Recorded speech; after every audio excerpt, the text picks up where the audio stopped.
맑고 향기롭게 근본 도량이라는 말을 들을 때마다 저는 몸과 마음에 어떤 전율 같은 것을 느낍니다. 과연 제 자신이 맑고 향기롭게 살고 있는가를 스스로 묻게 됩니다. 맑음은 개인의 청정을 뜻하고 향기로움은 그 청정의 사회적인 메아리입니다. 제 자신이 과연 그렇게 청정하고 또 그 청정의 울림이 사회적으로 널리 전하고 있는지 늘 의문이 됩니다. 맑고 향기롭게라는 이 말은 이 도량이 존속하는 한 이 도량과 인연이 있는 모든 사람들에게 공통적인 화두가 되어야 할 것입니다. 길상사 이 도량이 오늘처럼 있기까지 물심양면으로 애쓰고 협조해 주신 여러분들께 이 자리를 빌어서 진심으로 감사 말씀을 드립니다. 감사합니다. 12월은 지나온 한 해를 마무리 짓는 달입니다. 뒤로 미루지 않고 그때그때 그날그날 마무리를 짓는 것이 바람직한 삶의 질서라고 저는 생각합니다. 이와 같은 마무리는 끝없이 이어지는 막연한 흐름에 매듭을 짓고 새롭게 시작하려는 의지에서 나온 결의이기도 합니다. 뉴스에서 혹은 신문에서 더러 많이 귀에 익을 줄 믿습니다. 앨런 그린스펀이라는 사람이 있습니다. 미국 세계준비제도 미국 연방준비제도 이사회 의장이라는 사람인데 이분이 의장이 되면서 아이젠하워 정부 이후 가장 낮은 금리를 유지함으로써 미국인들에게 더 많은 대출을 받아 더 많이 소비하라고 부추겼습니다. 가장 낮은 금리로서 그렇게 유혹한 겁니다. 더 많은 대출을 받아서 더 많이 소비하라는 거예요. 집값이 올라서 엄청난 거품이 생긴 상태에서 대출을 늘리는 것은 재산 가치의 추출이란 아주 애매모호한 말로서 미국민을 현혹시켰습니다.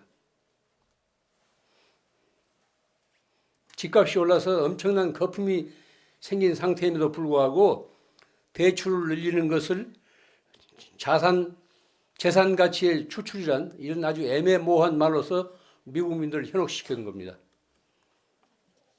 이 일자리가 줄어들면 그것을 생산성 향상이라는 증거라고 말하는 일부 자유주의 경제학자들이야말로 오늘날 미국 제국을 무너뜨리는 그런 원흉이라고 할 수 있습니다. 문제는 이들의 추종자들이 우리나라에서 너무 많습니다. 시장경제와 금융자본주의를 맹신하는 이른바 주류 경제학자와 관료들이 지천으로 널려 있습니다.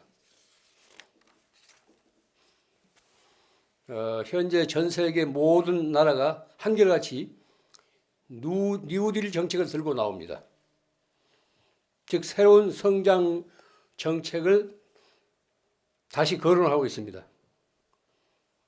뉴딜 정책이나 경기 부양 정책도 모두 에너지와 천연자원의 착취를 경제성장의 제물로 삼는, 즉 미래 세대의 몫까지 빼앗는 아주 나쁜 경제정책이라는 것을 우리는 알아야 합니다.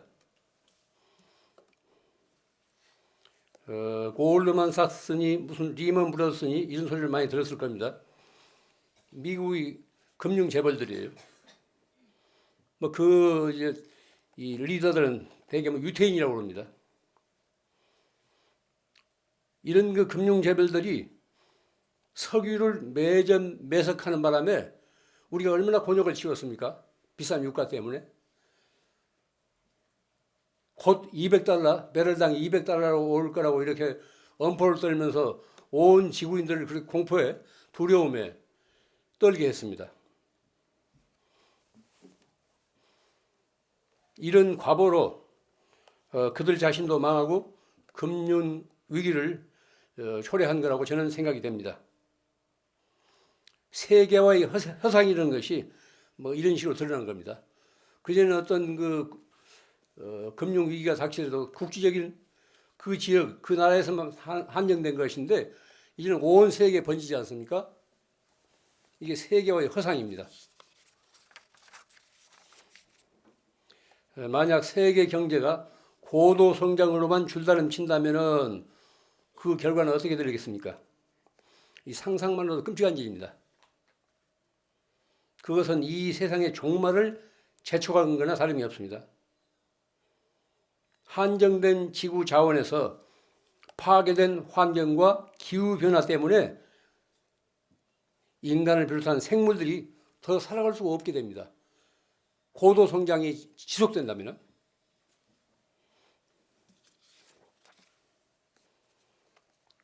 무절제한 경제 팽창은 이건 지극히 부도덕합니다. 무절제한 경제 팽창은 지극히 부도덕한 현상입니다. 또한 그 실현도 불가능합니다. 모든 탐욕은 다른 사람들의 몫까지도 빼앗기 때문에 부도덕한 것입니다. 물질적인 제한은 한정되어 있기 때문에 그 실현이 가능하지 않습니다.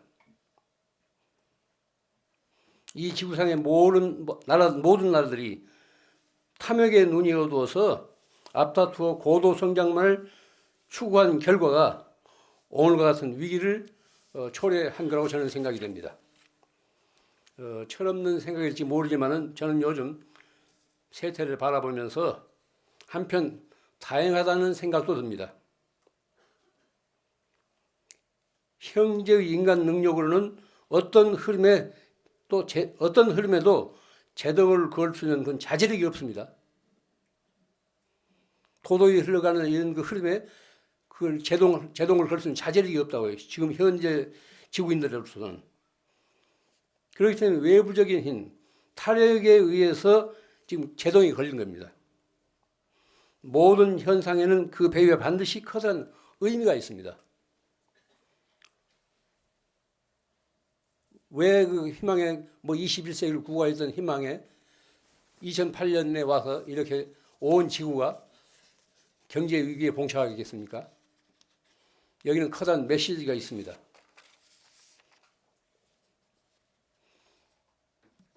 이런 그 난국에서 우리는 절망할 필요가 없습니다.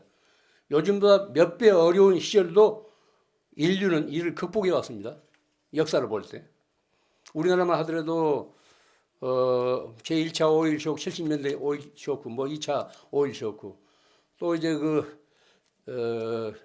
김영삼 정권 말기에 또 IMF 이런 것도 다 우리가 겪어왔지 않습니까? 모든 것이 넘치는 세상에서 만족할 줄도 모르고 고마울 줄도 모르면서 산더미처럼 쓰레기만을 만드는 우리 현실을 한번 생각해 보십시오. 분에 넘치는 풍요로운 환상에서 그만 깨어나라는 우주의 메시지로서 오늘 이 경제 위기가 닥친 거라고 저는 확신합니다. 무엇을 가지고도 만족할 줄도 모르고 고마워할 줄도 모르고 이런 그 무딘 사람이 됐습니다. 온 지금 인류가 그런 겁니다. 이와 같은 분에 넘치는 풍요로운 환상에서 그만 깨어나라고 어떤 우주의 메시지가 이 시대에 우리에게 전해진 거예요. 잘못 길들여진 생각과 생활 습관에 일대 전환이 있어야 됩니다. 이 난국을 극복하려면 우리가 잘못 길들여진 그 사고방식이나 생활 습관에 일대 전환이 있어야 돼요. 인간으로서 품위를 지니고 인간된 도리를 제대로 하면서 사람답게 살 수 있어야 됩니다. 그래야 온전한 세상으로 회복됩니다. 모든 것은 변합니다. 그 어느 것도 고정된 것은 없습니다. 항상 유동적이에요. 오르막이 있으면은 반드시 내리막이 있고 맑은 날이 있으면은 흐린 날도 있게 마련입니다. 오늘 같은 경제 불황과 어려움도 한두 해 지나면 이게 풀리게 마련입니다. 이것이 우리 인류가 거쳐온 살아온 역사예요. 이런 때일수록 유동적인 상황에 기죽거나 휘말리지 말아야 됩니다. 신문이고 방송이고 밤낮 이제 들으면 뭐 우리 그 기죽는 뭐 다 죽어가는 소리뿐 아닙니까? 그런데 기죽거나 휩쓸리지 말아야 됩니다. 맑은 정신으로 이런 현상을 냉철히 바라볼 수 있어야 됩니다. 이와 같은 현상 배후의 숨은 뜻을 캐내야 됩니다. 그래서 자신의 삶을 그때그때 마무리 지으면서 새로운 각오를 가지고 인간답게 지혜롭게 사는 길을 다 함께 모색해야 됩니다. 네, 오늘 이만 마치겠습니다.